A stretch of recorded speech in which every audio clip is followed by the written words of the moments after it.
மதுரையில உங்க கழகத்தின் சார்பாக வேலை பார்க்கக்கூடியவங்களுக்கு பாலாஜி யாரு? அவருடைய பணி என்ன? எவ்வளோ ஆண்டுகள் உழைப்புங்கலாம் தெரியும். ஆனா தமிழ்நாடு முழுக்க அரசியல கூர்ந்து கவனிக்கிறவங்களுக்கு, பாலாஜி அவர்களுக்கு ஏன் சீட்டு குடுத்தாங்க? அவருடைய உழைப்பு என்னன்னு சொல்லணும்னா, நீங்க என்ன சொல்லுவீங்க? எவ்வளோ வருஷம் டிஎம்கேங்கிற கட்சிக்காக உழைச்சிருக்கீங்களோ, உங்களுடைய பணி என்ன? ஆ தாராளமாக சொல்லலாம். நான் 12th படிக்கும்போதே 12th முடிச்சு லீவில் இருக்கோம். அப்போ கழகத் தலைவர் அவங்க 17, 18 வயசுல.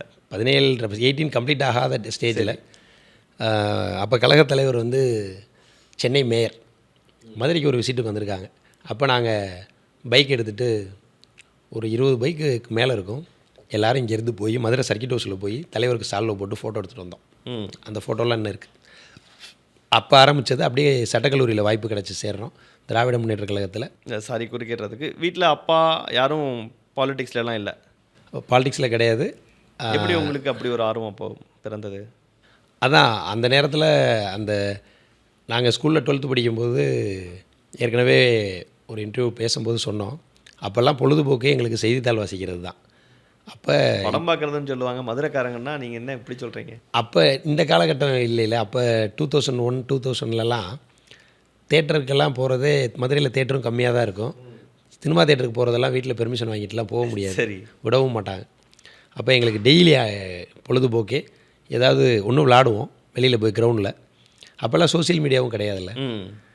ஃபேஸ்புக்கோ வாட்ஸ்அப்போ எதுவுமே கிடையாது. இப்போ தான் ஆமாம், நம்ம ஆர்குட்டுன்னு மட்டும் ஒன்று இருக்கும். அதுவுமே நாங்கள் ப்ரௌசிங் சென்டரில் போய் நெட்டை ப்ரௌஸ் பண்ணி அப்படி தான் பணம் கட்டி பண்ணி அப்படி இருக்கும். நெட்டும் இப்போ வீடுகளில் இப்போ இருக்கிற மாதிரி கிடையாது.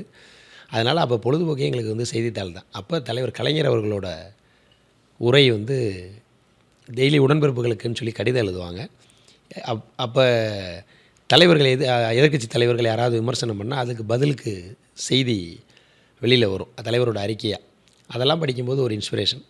அப்புறம் சென்னை மேயராக இப்போ எங்கள் கழகத் தலைவர் ஸ்டாலின் அவர்கள் அவங்க பணியாற்றின விதம் இதெல்லாம் எங்களுக்கு இன்ஸ்பயர் ஆகி அப்படியே இதெல்லாம் பார்த்து காலேஜ் வந்து எங்களுக்கு அந்த திராவிட முன்னேற்ற கழகத்தில் 18 கம்ப்ளீட்டடு மெம்பர் சேர்க்கலான்னு சொன்னோடனே திராவிட முன்னேற்ற கழகத்தில் மெம்பர். லா காலேஜ் வந்தோடனே நிறைய பேர் அரசியலுக்குள்ளே வருவாங்க, அதை பார்த்துருக்கோம். ஸ்கூலில் +2 லீவில் தான் நாங்கள் போய் மதுரை சர்க்கிட் ஹவுஸில் பார்த்தோம். அப்புறம் தான் லா காலேஜ் ஃபஸ்ட் டைம் அவர் சந்திச்சது அப்போ தான்.